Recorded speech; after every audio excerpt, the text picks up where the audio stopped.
जय श्री कृष्ण। आज हम आपके लिए कार्तिक महात्म का 29वां अध्याय लेकर आए हैं। कार्तिक महात्म का कार्तिक मास में श्रवण करने से बेहद पुण्य प्राप्त होता है। तो आइए हम अध्याय का आरंभ करते हैं। राजा पृथु ने कहा, हे मुनि श्रेष्ठ, आपने कलह द्वारा मुक्ति पाए जाने का वृतांत मुझसे कहा, जिसे मैंने ध्यान पूर्वक सुना है। हे नारद जी, यह काम उन दो नदियों के प्रभाव से हुआ था। कृपया यह मुझे बताने की कृपा कीजिए।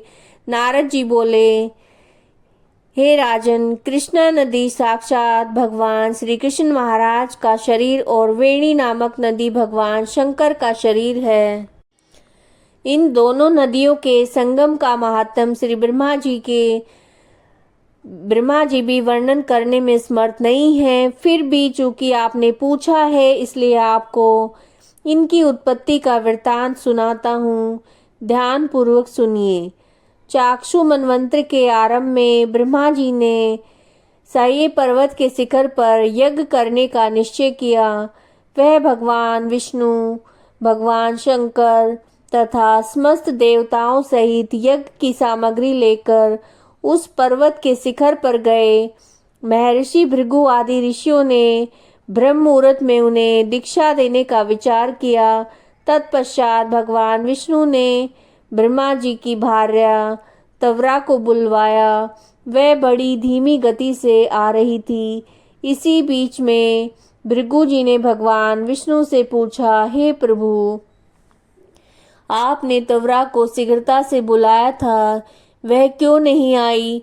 ब्रह्म मुहूर्त निकल जाएगा। इस पर भगवान विष्णु बोले, यदि तवरा यथा समय यहाँ नहीं आती है तो आप गायत्री को स्त्री मानकर दीक्षा विधान कर दीजिएगा। क्या गायत्री पुण्य क्रम में ब्रह्मा जी की स्त्री नहीं हो सकती? नारद जी ने कहा, हे राजन, भगवान विष्णु की इस बात का समर्थन भगवान शंकर ने भी किया।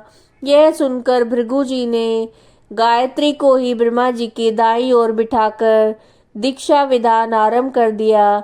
जिस समय ऋषि मंडल गायत्री को दीक्षा देने लगा, उसी समय तवरा भी यज्ञ मंडल में आ पहुंची।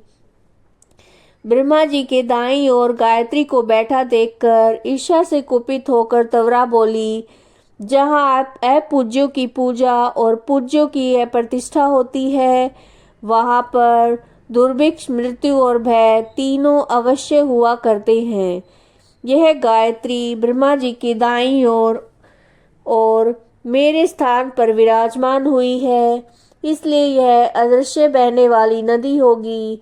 आप सभी देवताओं ने बिना विचारे इसे मेरे स्थान पर बिठाया है, इसलिए आप सभी जल रूप नदियां होंगे।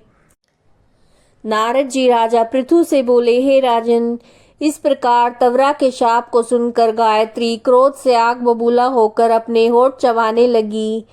देवताओं के मना करने पर भी उसने उठकर तवरा को शाप दे दिया। गायत्री बोली, तवरा, जिस प्रकार ब्रह्मा जी तुम्हारे पति हैं, उस प्रकार मेरे भी पति हैं। तुमने व्यर्थ ही शाप दे दिया है, इसलिए तुम भी नदी हो जाओ। तब देवताओं में खलबली मच गई। सभी देवता तवरा को साष्टांग प्रणाम करके बोले, हे देवी, तुमने ब्रह्मा आदि समस्त देवताओं को शाप दिया है, वो उचित नहीं है, क्योंकि यदि हम सब जड़ रूप नदियां हो जाएंगे तो फिर निश्चय ही तीनों लोक नहीं बच पाएंगे। चूंकि यह शाप तुमने बिना विचार किए दिया है, इसलिए तुम इसे वापस ले लो। तवरा बोली, हे देवगण, आपके द्वारा यज्ञ के आरंभ में गणेश पूजन न किए जाने के कारण ही ये विघ्न उत्पन्न हुआ है। मेरा ये शाप कदापि खाली नहीं जा सकता, इसलिए आप सभी अपने अंगों से जड़ीभूत होकर स्वयं अवश्य में नदियां बनेंगे।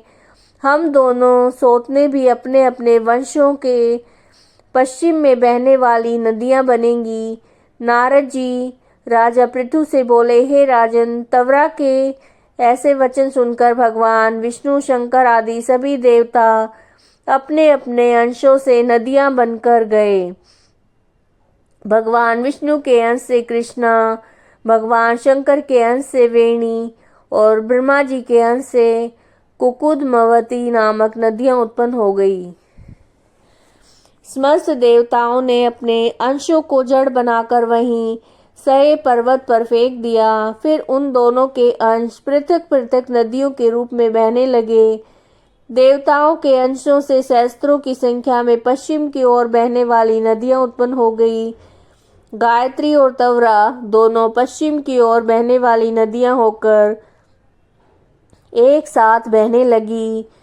उन दोनों का नाम सावित्री पड़ा। ब्रह्मा जी ने यज्ञ स्थान पर भगवान विष्णु भगवान शंकर की स्थापना की। दोनों देवता महाबल और अतिबल के नाम से प्रसिद्ध हुए। हे राजन, कृष्णा और वेणी नदी की उत्पत्ति का ये वर्णन जो भी मनुष्य सुनेगा सुनाएगा उसे नदियों के दर्शन और स्नान का फल मिलेगा। यह कार्तिक महात्म का 29वां अध्याय था। और अगर आपको वीडियोस पसंद आ रही हैं तो लाइक कीजिएगा, चैनल को सब्सक्राइब कीजिएगा। जय श्री कृष्ण।